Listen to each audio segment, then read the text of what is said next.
What? Bonjour, mesdames et messieurs, monsieur le président, Verchinin, monsieur le recteur, madame Svetlana Seveniuk, mes chers amis, je suis heureux de participer à ce forum, même si physiquement je ne suis pas parmi vous.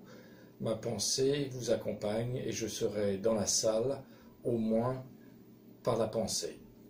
J'ai l'honneur et le plaisir de pouvoir vous dire quelques mots concernant Paul Diel, comme ce que nous avons fait lors du dernier forum l'année dernière, et ça me permet de préciser encore quelques notions sur cette théorie qui se développe non seulement en Russie, mais dans beaucoup d'autres pays à l'heure actuelle.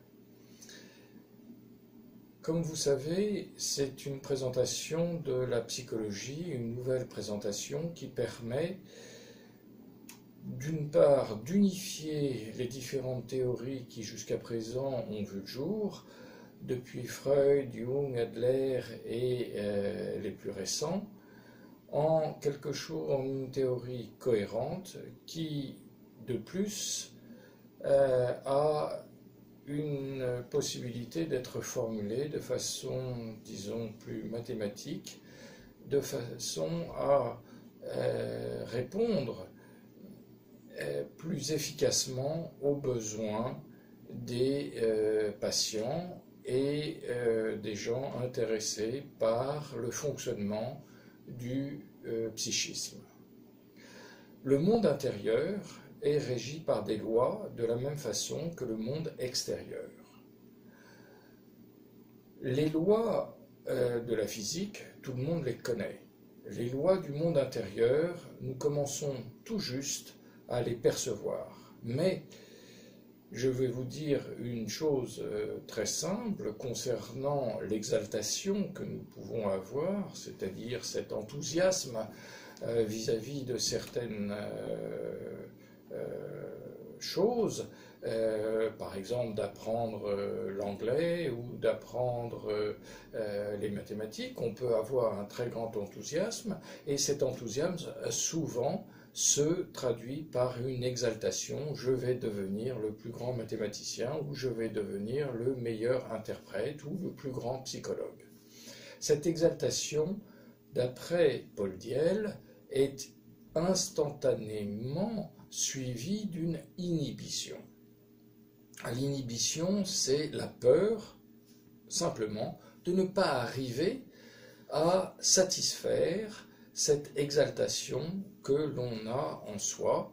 Et quand on comprend que toute exaltation a la même intensité que l'inhibition qui l'accompagne, c'est-à-dire que E égale I, E étant l'exaltation, I étant l'inhibition, vous voyez, E égale I, c'est une formule mathématique, c'est une égalité qui permet, quand on s'exalte, de savoir qu'en nous, intérieurement, il y a une inhibition. Les gens sont peut-être dubitatifs vis-à-vis de cette formule, mais quand je vous dis que, par exemple, si je prends des élèves et des étudiants, ils veulent réussir très bien leur examen, et que la veille de l'examen ou lors de l'examen, ils sont complètement bloqués, inhibés, ils ne peuvent rien écrire alors qu'ils savent parfaitement leurs leçons et leurs cours, là vous commencez à vous dire que, ah, effectivement, il y a peut-être un lien entre l'inhibition et l'exaltation qu'ils avaient de vouloir réussir parfaitement ce concours. Eh bien, sachez que dans tous les peuples, sur la terre entière, quelle que soit la langue, quelle que soit la culture, cette exaltation est égale à l'inhibition. Ça, c'est une loi, et la loi est universelle. Elle s'applique à tous les hommes, quel que soit leur âge, quelle que soit leur culture, quelle que soit leur place dans le monde. Voilà, je vous ai donné simplement un exemple parmi bien d'autres. Des lois, Diel en a formulé plus de 24, des fonctions psychiques plus de 11, des processus également qui permettent de mieux comprendre nos réactions et nos actes manqués parfois, nos réactions de colère, nos réactions de timidité, nos réactions d'angoisse, nos réactions d'inquiétude et également nos réactions de banalisation parce que nous vivons à l'heure actuelle dans un monde extrêmement banalisé où seul l'argent est important et que tout se mesure à partir du compte en banque. Eh bien, prendre et comprendre la psychologie sous cet angle permet d'abord de maîtriser mieux et de se contrôler et de contrôler nos émotions et donc d'être beaucoup plus efficace dans la recherche de la satisfaction qui est le but essentiel de la vie, d'être réellement satisfait. Ça veut dire répondre à un besoin de l'esprit, d'une harmonisation que nous avons en nous, et non pas de céder à des plaisirs passagers, qu'ils soient sexuels, matériels ou même spirituels.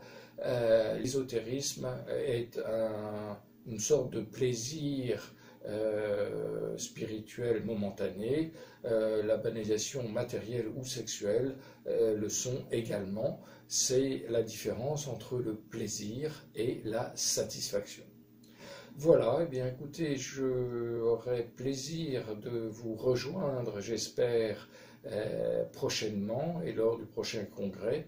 Malheureusement, je suis à l'étranger et je voulais juste vous souhaiter la bienvenue, vous dire que je pense à vous et que j'aurai toujours du temps pour répondre à vos questions concernant ce sujet et développer, comme je le fais à l'heure actuellement à Samara, des cours de psychologie sur toute l'année.